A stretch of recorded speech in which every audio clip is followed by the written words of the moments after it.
քաղբանտարկյալներին ազատ արձակելու պահանջով մեր ձևով շարժման կոչով հազարավոր քաղաքացիներ են հավաքվել Ազատության հրապարակում։ Պահանջում ենք ազատություն սրբազաններին։ Պահանջում ենք ազատություն քաղբանտարկյալներին։ Կաթողիկոսի հնարավոր ձերբակալության կասկածները ցրելու համար քննչական կոմիտեն հայտնում է, որ քրեական վարույթը նախաձեռնվել է ոչ թե անձի նկատմամբ, այլ դեպքի փաստի վերաբերյալ ու անկրագիտություն է որակում հակառակ պնդումները, բայց եթե կա կոնկրետ արարք, ուրեմն կա նաև դրա կոնկրետ պատասխանատուն։ Իրավապաշտպանները շարունակում են պնդել Կաթողիկոսին ձերբակալելու որոշում կա։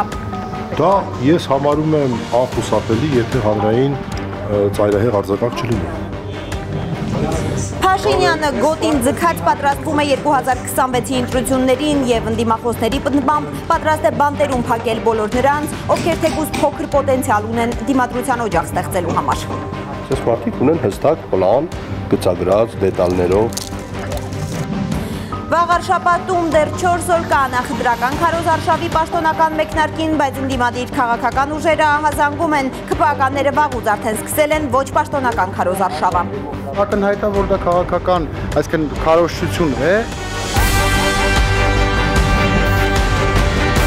Դուք դիտում եք Հայլուրի հոկտեմբերի 18-ի հիմնական թողարկումը, բարի երեկո սիրելի հայրենակիցներ, եւ այսպես բոլոր քաղբանտարկյալներին ազատ արձակելու պահանջով մեր ձևով շարժման կոչով հազարավոր քաղաքացիներ են հավաքվել Ազատության հրապարակում, որտեղից սկիզբ են առել մեր պատմության շատ կարևոր շարժումներ՝ Արցախյան շարժումը, Հայաստանի անկախության շարժումը։ Մեր ձևով շարժման համակարգող Նարեկ Կարապետյանը այսօր հայտարարել է նոր Հայաստանի 6 շրջանի ավարտի շարժում սկսելու մասին։ Ասել է, վերակառուցման շրջան է սկսվելու, բայց նախ պետք է հասնել քաղաքացիական պայմանագրի իշխանազրկմանը, իսկ դա շարժման մասնակիցների այլընտրանք չունի։ Ազատության հրապարակում աշխատում է իմ գործընկեր Լիլիթ Խալաթյանը, նա մեզ մանրամասներ կպատմի։ Լիլիթ, բարի երեկո, տեսնում եմ, որ արդեն երթ է սկսվել։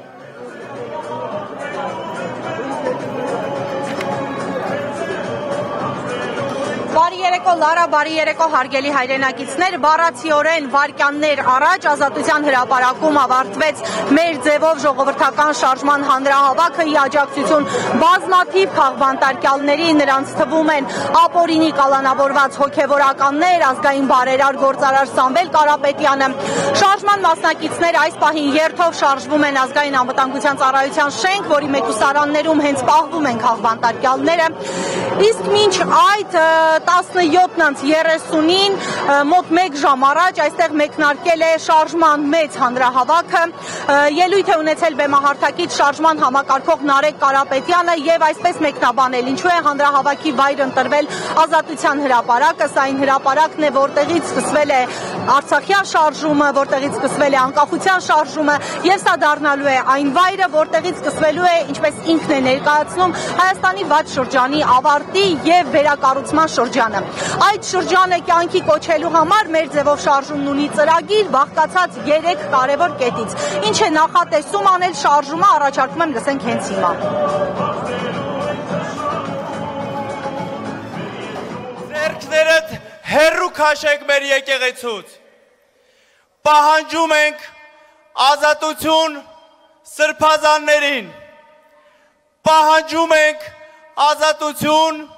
քաղբանտարկյալներին։ Պահանջում ենք ազատություն ազգային բարերար Սամվել Կարապետյանին։ Ազատություն, ազատություն, ազատություն։ Շատերը, ովքեր այստեղ են, հարցնում են, թե ինչպես եք հասնելու այդ վերակառուցմանը, եթե կա իշխանություն, որը գնում է բոլորովին ուրիշ ճանապարհով։ Ես առաջարկում եմ ձեզ 3 քայլ, մեր ծրագիրը, թե ինչպես հասնենք խաղաղ իշխանության փոփոխության, ինչպես քաղաքացիական պայմանագիր կուսակցությանը երկրորդ անգամ սարքենք ընդդիմություն։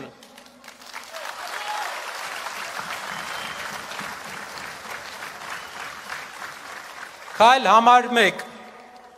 Մենք պետք է բոլորս պատրաստ լինենք եւ աշխատենք եւ գնանք դեպի ընտրություններ։ Մենք տեսնում ենք, որ հայ ժողովուրդը ունի հնարավորություն արդար ընտրություններով, լավ աշխատանքով իշխանությունից հեռացնել այս խմբակին։ Շատերը կասեն, Նարեկ ջան, ինչպես ենք մենք իշխանությունից հեռացնելու նրան, եթե նա ունի պետական ռեսուրսներ, նա ճնշումներ է գործադրելու, նա մարդկանց տիպողաբար տանելու է ընտրելու, ես կարող եմ ասել այդ ժամանակ, հաղթանակը պետք է լինի այնպես, որ իրենց տիպողաբար ընտրած 10,000, 20,000 այդ մարդկանց ձայները վերջնական արդյունքի վրա տարբերություն չտան, այսինքն քաղաքացիական պայմանագիր կուսակցության պարտությունը լինի անվերապահելի։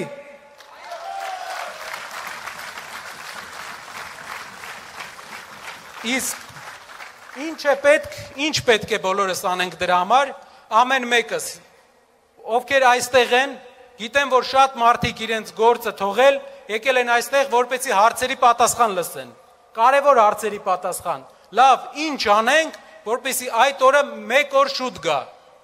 ինչ ես դու առաջարկում, շատ շարժումներ են ունեցել, մեր հայրենիքում շատ շարժումներ են եղել, որոնց ինչ պատճառներով չեն հաջողվել, ինչն է ձեր առաջարկը, իմ առաջարկը մի բանն է, այստեղ կան տասնյակ հազար մարդիկ, տասնյակ հազար Հայաստանի քաղաքացիներ, բոլորս և ամեն մեկս, եթե աշխատենք ակտիվ և խոսենք մեր շրջապատի հետ, բոլորի հետ պետք է մեր շրջապատում խոսել, բոլորին պատմել ճշմարտությունը, համբերատար հարևանների, բարեկամների, բոլորի հետ խնդրում եմ, սա է ճիշտ ճանապարհը, խոսեք, պատմեք,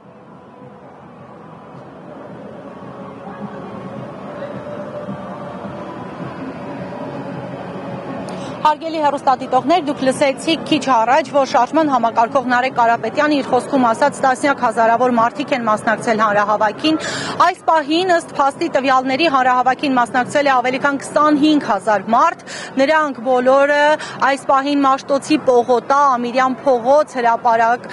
եւ Նալբանդյան փողոց այս ճանապարհով շարժվում են դեպի ազգային անվտանգության ծառայության շենք, աջակցելու շենքի մեկուսարաններում գտնվող քաղբանտարկյալներին։ Տեղեկություններ կան, մամուլում շրջանառվող լուրեր կան, որ իշխանությունը բոլոր միջոցներն է գործի դրել խոչընդոտելու այս հանրահավաքը, այդ թվում կազմակերպվել են արհեստական խցանումներ քաղաքում, որպեսզի բազմաթիվ մեքենաներ եւ պարզապես քաղաքացիներ չկարողանան կենտրոն հասնել։ Փաստի տեղեկություններով Խաչատուր Սուքիասյանին ազգային ժողովի ԿՊԱ-ական պատգամավոր Խաչատուր Սուքիասյանի հետ ասոցացվող բենզալցակայանները, չգիտես ինչու, հանրահավաքից ժամեր առաջ սկսել են անվճար բենզին բաժանելու ակցիա իրականացնել, բայց դա այնուամենայնիվ չի խանգարել, մարդիկ եկել են Ազատության հրապարակ եւ իսկապես այստեղ բազմամարդ հանրահավաք է տեղի ունեցել։ Իդեպ ազգային ժողովի Հայաստան խմբակցության պատգամավոր Գառնիկ Դանիելյանի տեղեկություններով բազմաթիվ ավտոմեքենաներ հանրահավաքի շտապելու ճանապարհին կանգնեցրել են ոստիկանները ու տեղափոխել հատուկ պահպանման վայրեր։ Այնուամենայնիվ հանրահավաքին մասնակցել են հազարավոր քաղաքացիներ, քաղաքական հասարակական գործիչներ, առաջարկում եմ լսենք նրանց։ Տեղեկություններ ստացա, որ մեքենաներով գալացող մարդկանց, որոնք որ գալիս են միտինգի, իրենց մեքենաներն է տարել հատուկ պահպանվող տարածք, ես հիմա ճշտում եմ որտեղ են այդ մեքենաները, ինձ ահազանգներ են գալ, այսինքն ասածս այն է, որ մենք ազգովի պետք է ոտքի կանգնենք եւ ի վերջո այս իշխանություններին, որոնք ամեն օր հանցանք են գործում, ի վերջո հեռացվեն իշխանությունները։ Շատ դեպքեր կան, որ նախօրոք կանչում են քննչական բաժիններ, ոստիկանական բաժանմունքներ, փորձելով վախեցնել մարդկանց, որ հանրահավաքի չմասնակցեն։ Հանրահավաքի օրը հայտարարելուց հետո անմիջապես այն ակտիվ մարդիկ, որոնք որ միշտ ակտիվ են լինում իրենց պայքարի մեջ, այդ մարդկանց վախեցնելու, ընկճելու, իրենց տարբեր աշխշուկների մեջ գցելու, փորձում են կրկնում են որոշակի առումով ազդել, բայց դա հակառակ էֆեկտն է տալի, վկայությունը նաև այս հազարավոր մեր հայրենակիցներ են, որոնք գալիս են մասնակցում են եւ ես համոզված եմ, որ այսօր շատ հուժկու հանրահավաք լինելու դրան հաջորդելու է շատ կարեւոր երթ եւ պետք է իրենք հասկանան, որ իրենք այլևս ոչ ժողովրդի մոտ վստահություն ունեն, իրենք այլևս սպառված են, ժողովուրդը ոտքի է կանգնել, ոտքի է կանգնելու եւ ի վերջո իրենք կրկնում եմ, իրենց նպատակին չեն հասնելու։ Այս մարդիկ եկել են պահանջել, պայքարել, որպեսզի ունենան իրական, իսկական, թղթի վրա գրած չէ, կենացներով չէ, իրավական եւ ժողովրդավարական պետություն։ Հայաստանի Հանրապետություն, այդ այն պետությունն է, որտեղ որ իսկականից գործում են ժողովրդավար ինստիտուտները, անկախ դատական համակարգ, անաչառ դատավորներ, ազգային անվտանգության ծառայություն, որը իրոք զբաղվում է ազգային անվտանգությամբ, այլ ոչ թե քաղաքական գործիչներով, որտեղ որ չունենք գրպանի դատավորներ, որ SMS-ով կարող են կալանքի որոշումներ կայացնեն։ Սա է ժողովրդավար եւ իրավական պետությունը։ Սրա մասին ենք մենք խոսում, երբ որ ժողովուրդը մի քանի տարի առաջ իր երազանքի հետևից գնալով իր մտքերի եւ պատկերացումների փորձում էր ինչ-որ փոփոխություններ կազմել։ Հիմա հարց առաջ, մեզ բոլորիս հարցը, արդյոք այսօր մենք հաշտ ենք այդ իրավիճակի հետ։ Արդյոք մեզ դուր է գալիս այս իրավիճակը, երբ որ այսօր կալանավորվում են բարերարները, գործարարները, փաստաբանները, հոգևորականները, արդյոք այս էր ինչի հետևից մենք գնացինք կամ ինչ որ ցանկանում էինք։ Սամվել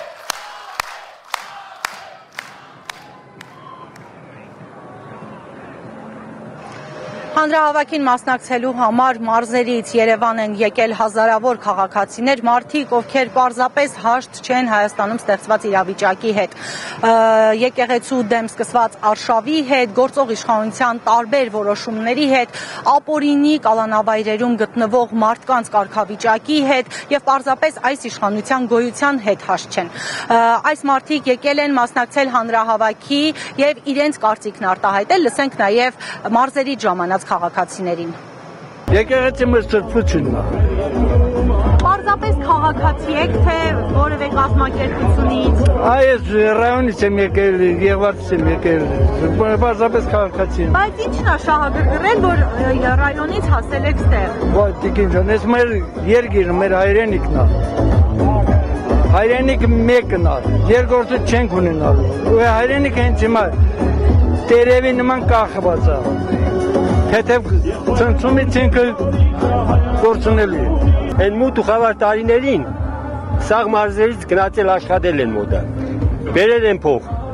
նշանվել են, հարսանիք են արել, տուն են կառուցել, մեքենա են արել, ապրել են։ Մյուս ազգերը հպարտանում են, դուրս գնում աշխատում են, բերում ներդնում են հայրենիքում։ Կոռուպցիա է էսը, են մարդը աշխատել է, ան մարդը եկեղեցի է կառուցել, եկեղեցին վերանորոգել ենք, եկավ ասեց. Գևորգ, սա մեր պատմությունն է, մեր մշակույթն է, լավ արեք, ասում ենք ընկեր Կարապետյան, անում ենք ինչքան հնարավոր է, էլ դրանից հետ ինչ անի։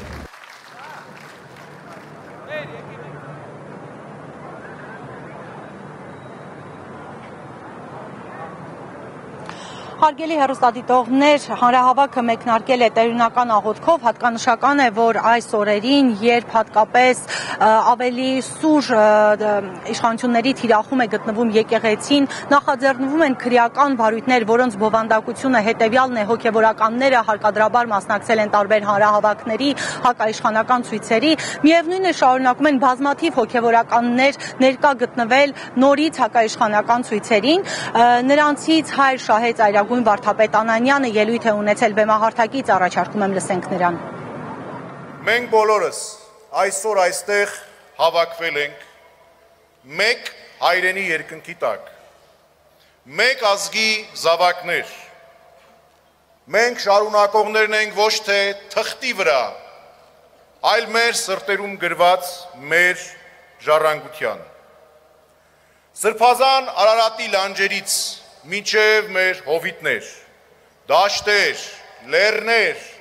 գետեր ու լճեր մենք ապրել ենք, գոյատևել ենք ոչ միայն սրով,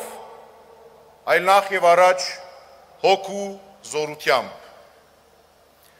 Եվ այսօր հույսի ու պահանջի այս կարևոր պահին մենք այստեղ մեզ պիտի հարցնենք. ուր է այդ ոգին, որտեղ է այդ ոգին, որ առաջնորդել է մեր հայրերին, մեր նախնիներին, ցեղասպանության, սովի, ծարավի, պատերազմի տարիներին։ Ուր է այդ ոգին։ Այդ հարցի պատասխանը մենք հազարավոր մարդիկ այստեղ հավաքված ոչ թե փորձում ենք գտնել, այլ փորձում ենք վերագտնել։ Մենք սիրելիներ, բոլորս կանգնած ենք վճռորոշ ճամփաբաժնի վրա։ Ոչ թե պարզապես մեր հայրենիքի համար հերթական բարոր շրջան ձևավորելու, այլ մեր հայրենիքի գոյության և չգոյության ճամփաբաժնի վրա ենք մենք կանգնած։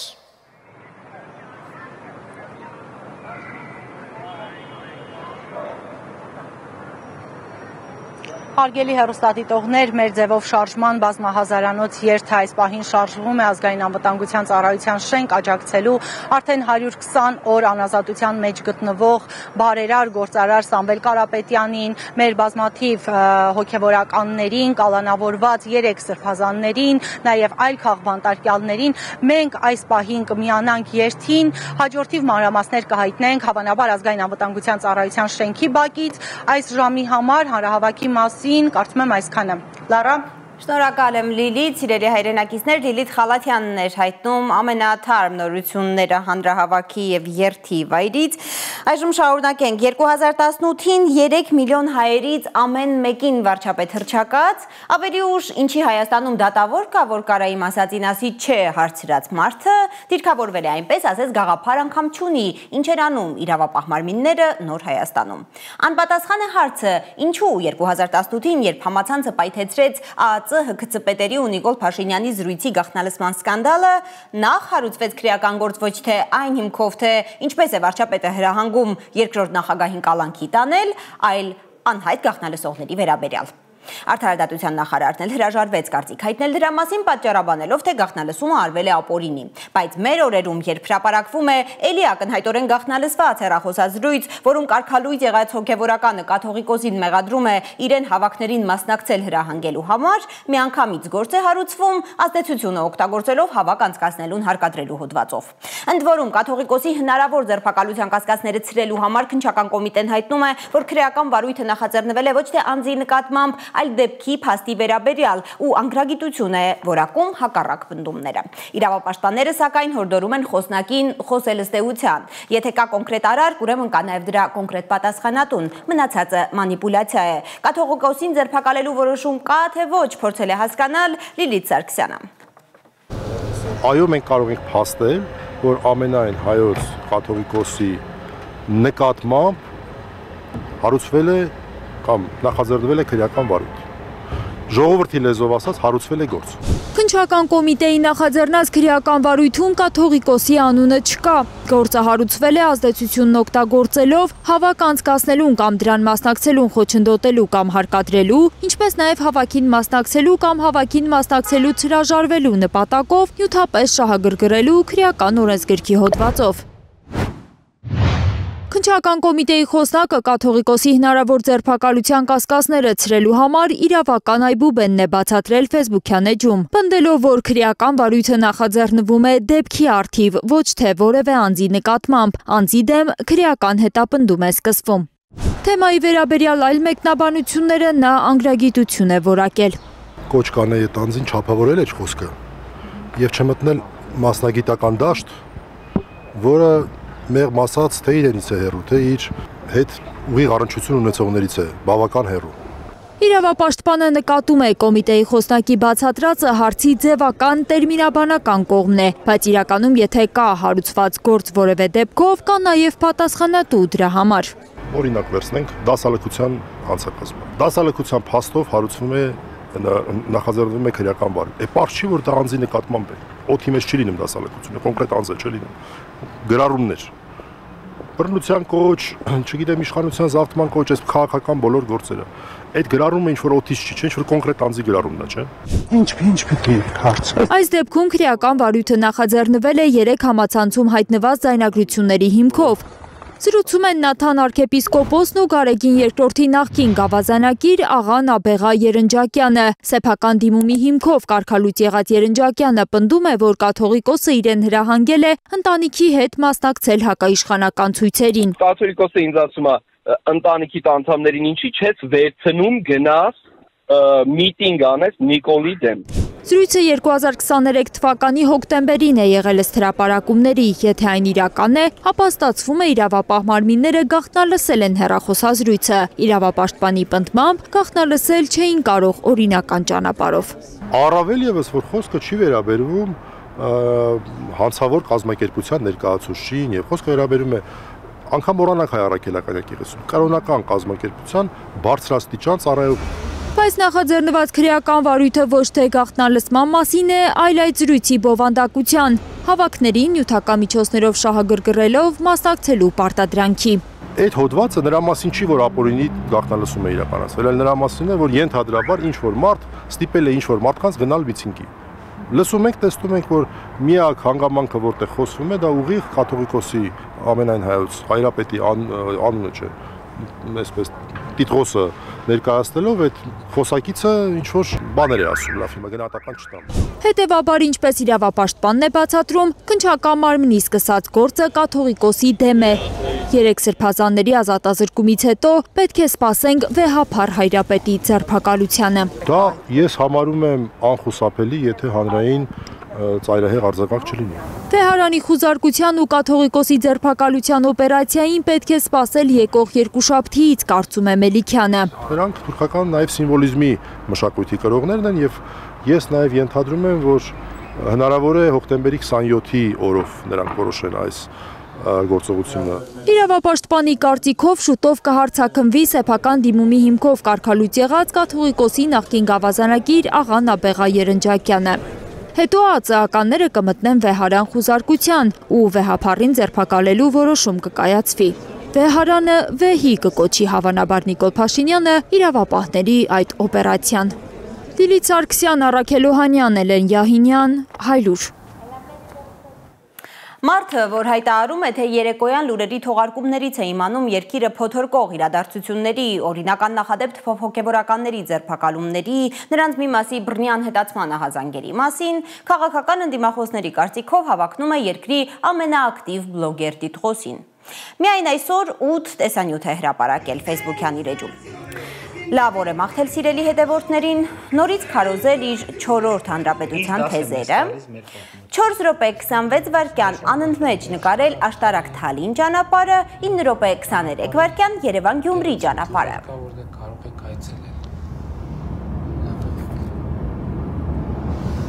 Սասունիկի միջնակարգ դպրոցի բացմանն է մասնակցել ըստ տեսանյութի, անելու բան չի գտել շախմատի ուսուցման սենյակում փոխարենը, մարզասրահի գնդակների կողքով անտարբեր չի անցել։ Լավ է ֆիզիկական ակտիվության պահին տհաճ անակնկալ չի մատուցել գոտին։ Ավելի ուշ հրապարակված տեսանյութում Փաշինյանը մի կաշեգործի կրպակ է մտել, խնդրել 3 կետով նեղացնել գոտին, բայց դա էլ է քիչ եղել, եւս 1 կետով է նեղացրել։ Հեծանիվ քշելով մաշվել է վարչապետը։ Ինչպես ինքն է ասում, ավելի լավ է մի քիչ քշտնել, քան շատ ներվայնանալ։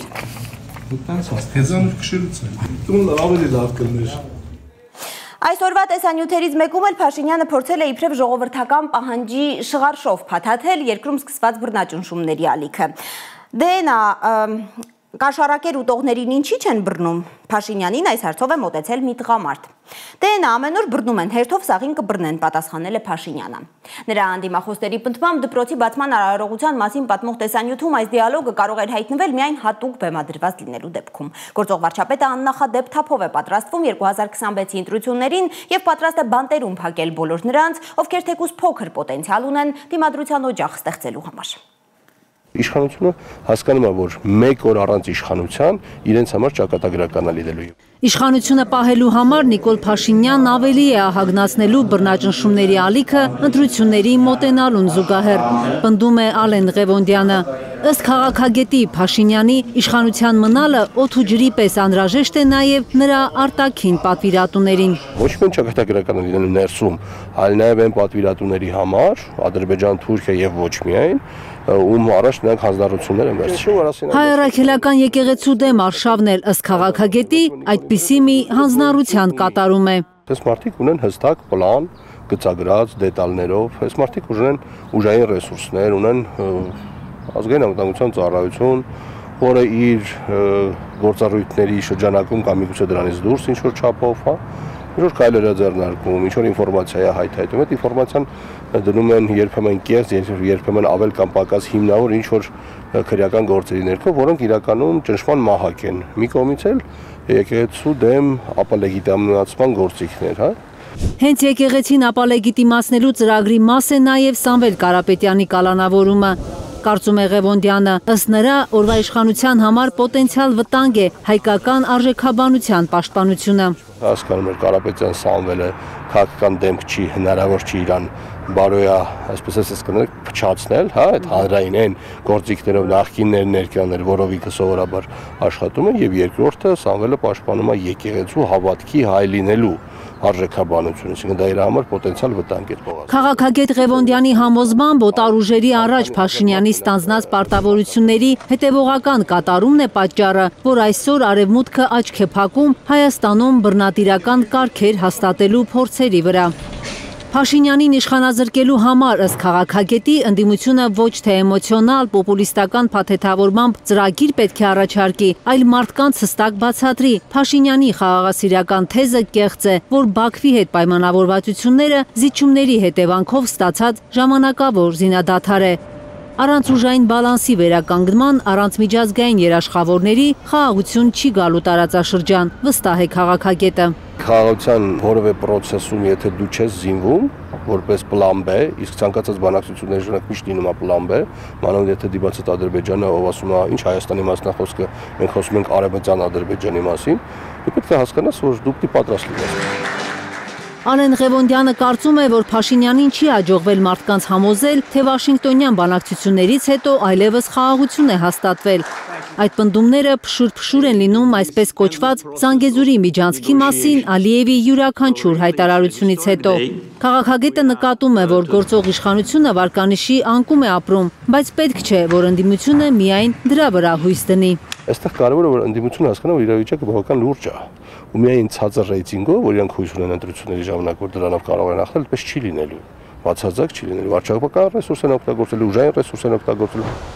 Քաղաքագետն առաջարկ ունի քաղաքական պայքարի հայտ ներկայացրած փոքր ուժերին։ Եթե իսկապես ուզում են, որ 2026-ին Փաշինյանը նորից չվերցնի իշխանությունը, պետք է համագործակցեն ընդդիմադիր խոշոր դաշինքների հետ։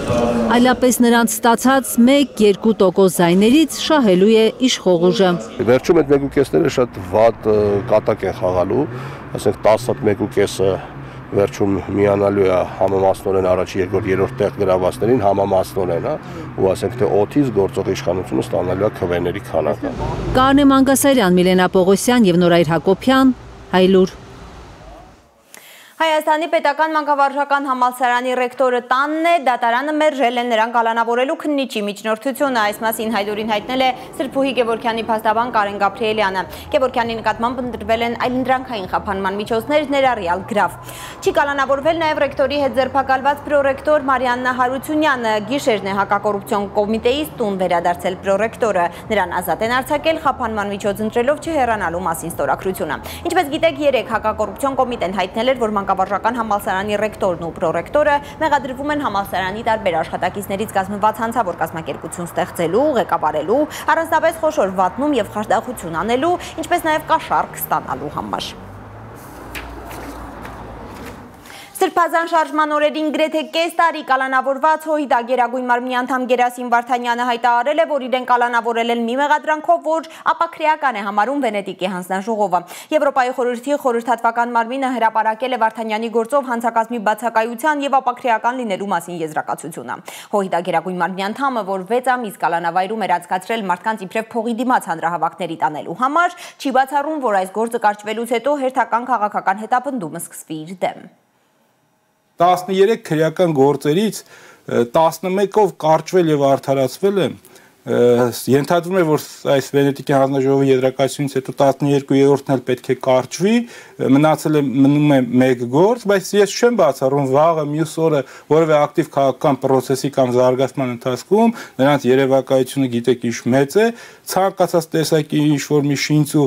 հորինված մեղադրանք կարող են հարուցել, որպեսզի եւս մեկ անգամ ինձ մեկուսացնեն քաղաքական ակտիվ process-ներից, որպեսզի թույլատնեն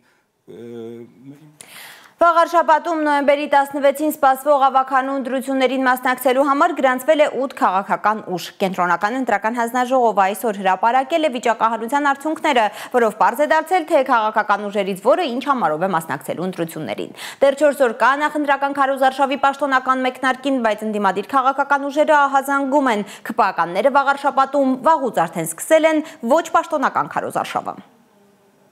Ընդդիմադիր հաղթանակ դաշինքին ու Մայր Հայաստան կուսակցությանն է վիճակահանության բաժին հասնում վաղաշաբաթի թիմ ընտրություններում ամենախոշոր 5 քառակուսի մետր գերազանցող 2 արտաքին գովազդային վահանակների վրա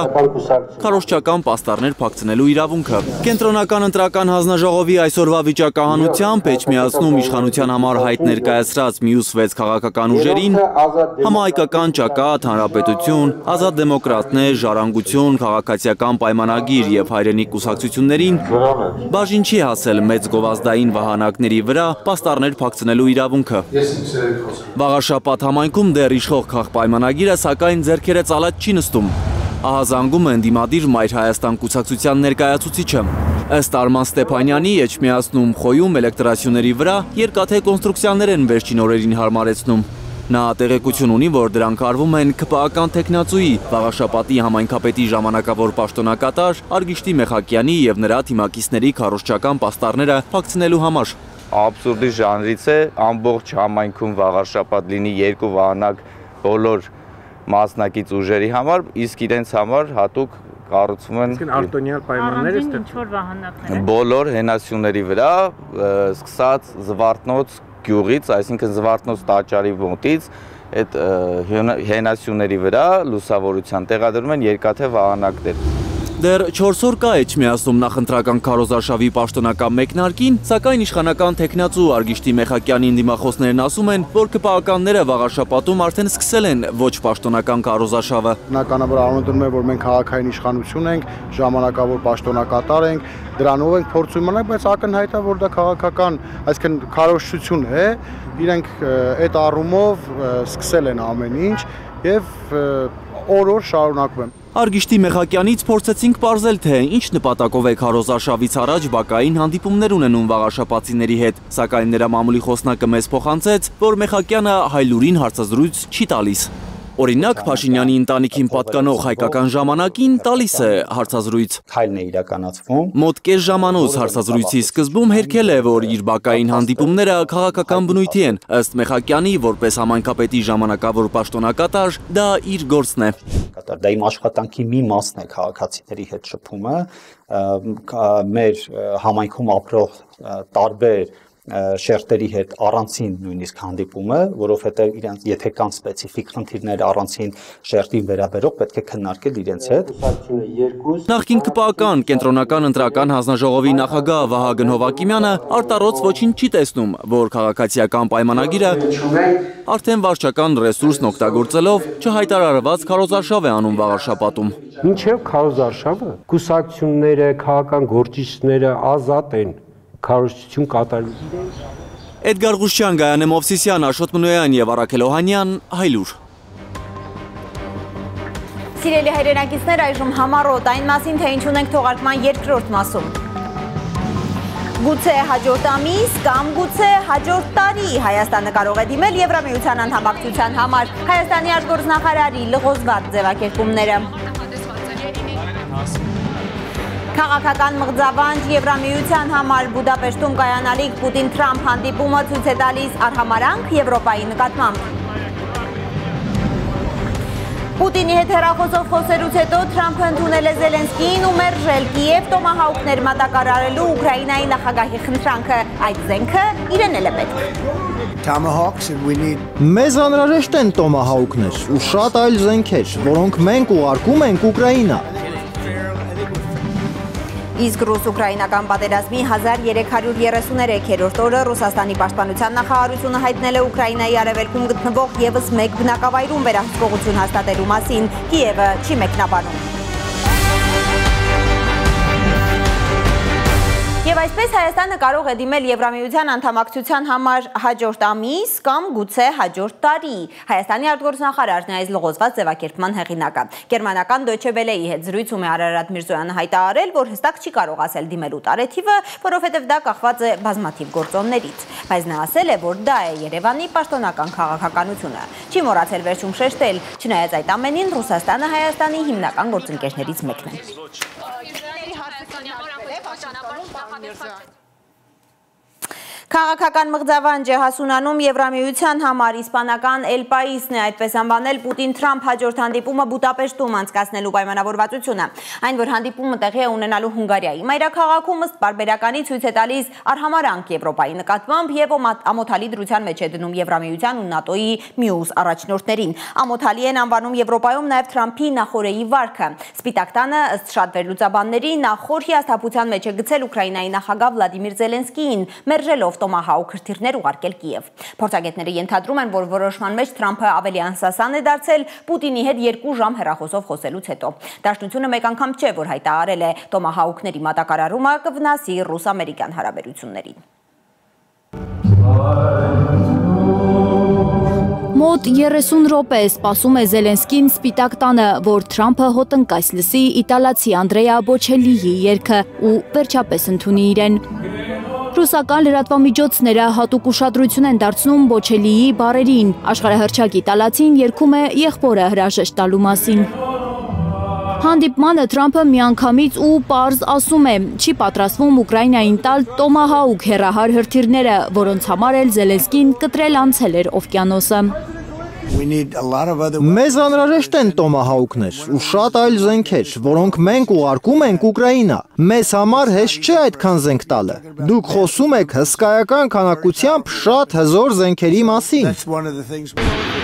Պուտինի հետ մոտ օրերս հանդիպել պատրաստվող ԱՄՆ նախագահը հայտարարել է, որ Ուկրաինային ամերիկյան զենքով հեռահար հարվածներ հասցնելու թույլտվությունը հակամարտության սրում կնշանակի, ինչը ինքը չի ուզում։ Բայց որպեսզի Զելենսկին շատ տխուր չհեռանա իր մոտից, Թրամփը գովել է նրա բաճկոնը, հավանաբար հիշելով, թե ինչ տեսքով էր անցյալ անգամ Ուկրաինայի նախագահը ներկայացել Սպիտակ տուն։ Գեղեցիկ բաճկոն է, հուսով եմ մարդիկ կնկատեն, որ լավն է, շատ ոճային է, ինձ դուր է գալիս։ Նաև Պուտինին է հիշել Թրամփը, Զելենսկիին պատմել է, որ հինգշաբթի կարևոր զրույց է ունեցել Ռուսաստանի նախագահի հետ հեռախոսով։ Շատ փորձագետներ պնդում են, որ 2 ժամ 50 րոպե տևած հենց այդ զրույցն է ազդել Թրամփի Կիևին հեռահար հրթիռներ չտրամադրելու որոշման վրա։ Երեկ մենք կարևոր զրույց ունեցանք նախագահ Պուտինի հետ։ Ուկրաինայի նախագահ Զելենսկին շատ բանի է դիմացել։ Մենք էլ նրա հետ ենք դիմացել։ Անցել է երկար ժամանակ եւ կարծում եմ, որ մենք մեծ առաջընթաց ենք գրանցել։ Այս պատերազմում շատ մարդիկ են զոհվել եւ մենք պատրաստվում ենք այն ավարտին հասցնել։ Թրամփը խոստացել է Զելենսկիին տեղյակ պահել նրան իր եւ Պուտինի Հունգարիայում սպասվող հանդիպման արդյունքների մասին։ ԱՄՆ նախագահը առայժմ անհնար է համարում եռակողմ հանդիպումը։ Երկու նախագահների միջև թշնամանք կա, շատ դժվար իրավիճակ է։ Կարծում եմ նախագահ Պուտինը ցանկանում է ավարտել պատերազմը։ Հակառակ դեպքում ես այդպես չէի խոսի։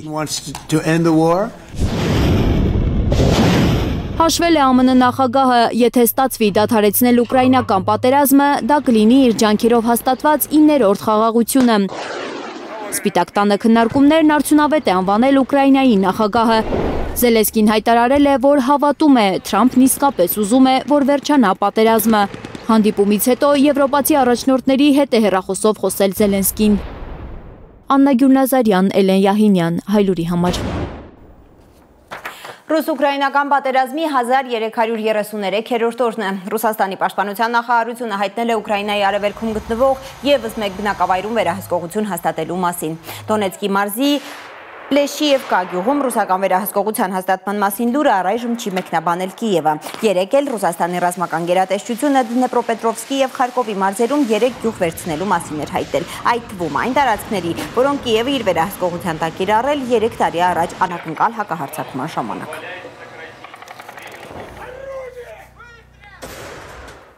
Մերձավոր արևելքում փխրուն հրադադարը նորից խախտվել է։ Գազայում հարձակվել են մարդատար ավտոբուսի վրա։ Առնվազն 5 զոհի մասին են հայտնում միջազգային լրատվամիջոցները։ Ըստ ամերիկյան պարբերականների Համասն է հարձակվել Գազայի մարդասիրական հիմնադրամի աշխատողներին տեղափոխող ավտոբուսի վրա։ Ամերիկյան հիմնադրամը հայտարարել է, որ ավտոբուսում եղած աշխատակիցներից մի քանիսը վիրավոր են, մյուսներից տեղեկություն չկա ու չի բացառվում, որ նրանք պատանդարված են։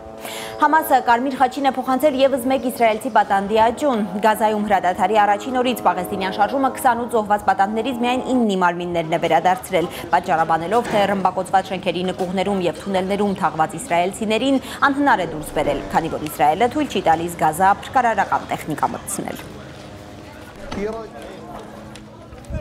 Մեր խնդիրներին վերադառնանք։ Արցախ վերադարձի դուռը շրխկոցով փակող Նիկոլ Փաշինյանը, որ բոլոր հարթակներից հայտարարում է, թե արցախահայությունը պետք է դնավորվի Հայաստանում, ինչ է անում դրա համար։ Արցախցիները պնդում են, թե իրենց սոցիալական խնդիրները միայն խորանում են, օգնության են հասնում բացառապես անհատները եւ մասնավոր կազմակերպությունները։ Հոմի հույսի օջախներ բարեգործական ծրագրով, օրինակ Արցախի 10 ընտանիք է բնակարան ստացել Ախուրյանում։ Հոմում կարծում են, որ արցախցիներին ամեն գնով արտագաղթից հետ պահելով է միայն հնարավոր վառ պահել մի օր հնարավոր վերադարձի դուռը։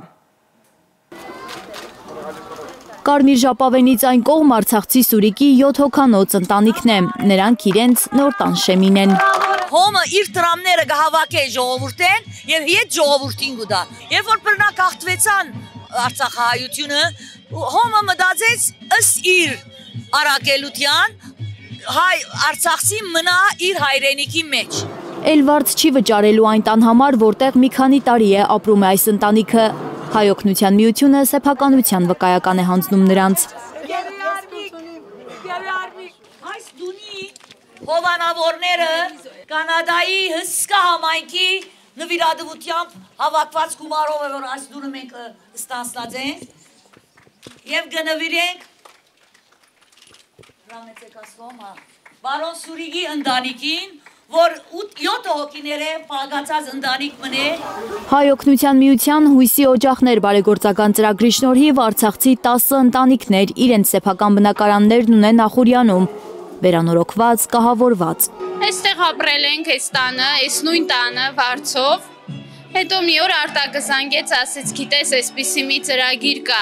Հայօգնության միությունը ուզում է 10 արցախցիների համար տուն առնի եւ նվիրատվություն անի։ Այդպես ուզում եք արդյոք բնակվել այդ գյուղում, մեծ սիրով, մեծ շնորհակալությամբ համաձայնվեցինք, այդպես մնացինք այստեղ, շատ շնորհակալ եմ։ Բնակարանամուտի ուրախությունն արցախցիների կողքին վայելելու համար աշխարհի 4 կողմերից հոմի ավելի քան 200 ներկայացուցիչ է Ախուրյան եկել։ Նրանք այսպես են որոշել նշել իրենց կազմակերպության 115-ամյակը։ Աստունը շնորհավոր է լացել, օրնյալ դուլ է լա, արիքով լեցված, դա ասված կրգին Արցախ կվերադառնան, որովհետև մենք հույս չենք գտնել։ Արցախ վերադառնալու հույսը հույսի օջախներում է, վստահեցնում է Հոմ կենտրոնական վարչության ատենապետուհի Արուսյակ Մելքոնյանը։ Ախուրյանի իրենց տները, տան նոր տերերը կարող են վաճառել, բայց միայն մեկ դեպքում, երբ Արցախ վերադառնան։ Հույսի օջախներու բնակարանները սովորական երթիքներ չեն, անոնք խորհրդանիշեր են դոգունության, հայու անբարդելի ոգին և ունին բուժելու ու ամոքելու կարողությունը։ Անոնց մեջ միացուլված է սերն ու կուրկուրանքը մեր նվիրատուներուն։ Հոմի նվիրատվությունները շարունակական են լինելու, այսօր այս, վաղը մեկ այլ գյուղում են տանտեր դարձնելու հոմականներն իրենց տունը թշնամուն թողած արցախցիներին։ Շնորհավոր լա, հաղթավոր դունը լա։ Աննա Գյուրնազարյան, Էլեն Յահինյան, Հայլուրի համար։ 44-օրյա պատերազմի օրերին հոսպիտալում կամավորություն արած Մամիկոն Խուրշուդյանը հայրեններ գրքի առաջին հերոսներին հենց այնտեղ էլ հանդիպել է։ 20 վիրավորների հետ էլ նա որոշել է հասարակական կազմակերպություն ստեղծել, որպեսզի պաշտպանեն պատերազմի մասնակիցների իրավունքները։ Նախորդային հայրենները առաջին նիստն է արել։ Արցախյան սարսափելի 44 օրերին համախմբվեցին հայրենները։ Պատերազմում վիրավորված զինվորների հետ հոսպիտալում է ծանոթացել Մամիկոն Խուշուրդյանը։ Հենց նրանք դարձան հայրեներ գրքի առաջին հերոսները, հետո նրանց միացան 2022-ի երկօրյա, 2023-ի մեկօրյա պատերազմների մասնակիցները։ Հիմա Խուշուրդյանն ու տղաները հասարակական կազմակերպություն են ստեղծել՝ հայրեններ։ Առաջին նիստը սկսվում է տերունական աղոթքով ու Հայաստանի Հանրապետության օրհներգով։ Հերոսներին միայն հիշելը բավարար չէ, նրանցից շատերը առողջական, հոգեբանական խնդիրներ ունեն, նորաստեղծ հասարակական կազմակերպությունը հենց այդ խնդիրների լուծումներն է փնտրելու։ Մեր տղաների առողջական խնդիրներն են դրանց վերհանումը, ինչպես նաև մեր տղաների հոգեբանական իրավիճակները հաղթահարելուց հետո նրանց ուսման, նրանց այս հասարակությունում տեղի, դերի եւ նշանակության հարցերն են, որոնք պետք է բարձրաձայնենք եւ առաջ տանենք։ Պատերազմի մասնակիցների իրավունքների պաշտպանության հարցում է հետևողական լինելու հայրենները։ Վերականգնողական ծրագրեր են իրականացնելու վիրավորների, հաշմանդամություն, հոգեբանական խնդիրներ ունեցողների համար։ Եվ Արցախի մասին են պատմելու այն, ինչ իրենք են տեսել։ Կարծում եմ ավելորդ է ներկայացնելը, թե ինչ պայմաններում եւ ինչպես ավարտվեց ծառայությունս, բայց փաստում եմ, որ Արյան մինչև վերջին կաթիլը արցախցին պայքարեց ու արյունաքամ հրաժեշտ տվեց իր հողին։ Փրկել ճշմարտությունը, վառ պահել զոհված ընկերների հիշատակը, ոգեշնչել հերոսական պատմություններով։ Հայրենները վստահեցնում է, մեծ գործ կա անելու։ Այստեղ ներկա տղերքից շատերի նպատակներից մեկն էլ իրենց զոհված ընկերներին հավերժացնելուն եւ արժևորելուն միտված աշխատանքներն են, որոնք կարևոր ու կենսական նշանակություն ունեն եկող սերունդների կրթական, հայրենաճանաչության եւ հայապահպանության մեր հայեցակարգում։ Վարչության կազմն են ընտրում առաջին նիստում։ Հասարակական կազմակերպության ղեկավար Մամիկոն Խուշուրդյանը հայրենիքի հանդեպ նվիրումի եւ ակտիվ գործունեության համար պատվոգրեր ու նվիրյալ հայորդի մեդալներ է հանձնում հայրենների անդամներին։ Հայկ Ավանեսյան, Արաքել Օհանյան, Հայլուրի համար։ Մեր վերջին պատմությունը 17-ամյա պատանու մասին է, որ մի գրքում է տեղավորել հայրենիքի ազգային արժեքների մասին իր հանգավոր պատկերացումները։ Որտեղ է սկսվում իմ Հայաստան եւ որտեղ եմ ես վերջանում։ 6-րդ դասարանից է սկսել ստեղծագործել Ավետիսը։ Առաջին գրած բանաստեղծությունը չի հասցրել գրականության ժամին կարդալ, կարդացել է տանը, ծնողների համար։ Զանգը հնչեց եւ այդպես էլ մնաց։ Հայրենիքի, Արարատի, պատմական արժեքների ու կարոտի մասին 70 բանաստեղծությունները մեկ նպատակի լույսը գրքում է համախմբել Գևորգ Էմինի անվան համար 182 ավագ դպրոցում սովորող 17-ամյա տղան։ Իմ առաջի բանաստեղծությունը իհարկե եղել է հայրենիքի թեմայով, քանի որ ծնողներս հայրենասեր եւ ինձ իսկական հայ են մեծացել, որի համար ես հպարտանում եմ։ Ավետիսը հպարտ է իր արմատներով, իր տատը, պապը Քեսաբում են ծնվել։ Մանկուց լսել է պատմություններ Հայաստանի հարուստ պատմական ժառանգության, հերոսական մարտերի, նաև կորուստների, թշնամուն թողած հողերի մասին։ Հացի բույրն է հնոցից ելնող։ Հայաստան ասելիս ես ընկալում եմ ոչ միայն 29745, այլև ես Հայաստան ասելիս ընկալում եմ 1 միլիոն կիլոմետր քառակուսի տարածք, որովհետև իմ հայրիկս, իմ ընտանիքը միշտ օրինական Հայաստանի տարածքը միլիոնից ավել է եղել։ Իսկ հիմա միլիոն է թող չլինի, բայց գոնե մեծ հայքի մեր օրինական տարածքները Հայաստան ասելիս ես այդ տարածքներն եմ ընկալում։ Հայրենիքի մասին միայն գրելը քիչ է, ասում է, պետք է նաև պայքարել։ 10-րդ դասարանի աշակերտը գիտի, չպետք է ուրանալ ակունքները, չպետք է մոռանալ հողերը, որ թշնամուն են անցել, բայց հայկական են մնում։ Արարատը հենց ինքը սրբություն է, քանի որ դարեր շարունակ հենց Արարատով ենք մենք հպարտացել ու մեր խորհրդանիշային միշտ Արարատն է եղել։ Հայրենիքի համար պետք է պայքարել, ստեղծել, արարել, որպեսզի ամեն օր ունենանք դեպի ավելի լավ հայրենիք։ Զարուհի Սահակյան, Միլենա Պողոսյան, Էլեն Յահինյան, Հայլուր։ Սիրելի հայրենակիցներ, վերջում վերադառնանք այս ժամի գլխավոր նորությանը, մեր ձևով շարժման երթը Երևանում շարունակվում է, ահա ձեր կադրերում տեսնում եք երթը թռիչքի բարձրությունից, մեր ձևով շարժման երթը առաջնորդում են Սամվել Կարապետյանի ընտանիքի անդամները, շարժվում են դեպի ազգային անվտանգության ծառայության շենք, ինձ հասնող տեղեկությունների համաձայն մի մասը արդեն մոտենում է շենքին, դուք ահա այս կադրում տեսնում եք, որ մասնակիցների մի մասը հասել է եւ այստեղ ձախ կողմում տեսնում եք, որ ոստիկանական ուժեղացված հսկողություն է ԱԱԾ շենքի մոտ։ Ինձ հայտնում են, որ մի պահ ամբողջությամբ փակ է եղել Մաշտոցի պողոտան երկկողմանի։ Ես հիշեցնեմ, որ մինչև երթը մեր ձևով շարժումը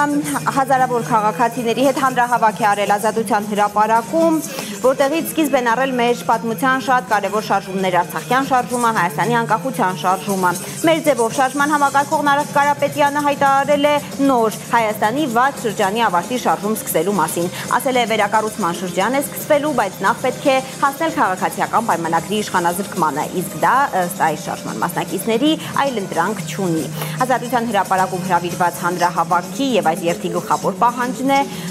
բոլոր քաղբանտարկյալներին ազատ արձակելու պահանջը։ Այդ պատճառով էլ նրանք եկել են ազգային անվտանգության ծառայության շենքի մոտ, որտեղ պահվում են Սամվել Կարապետյանը եւ մյուս մարդիկ, որոնց երթի անդամները անվանում են քաղբանտարկյալներ։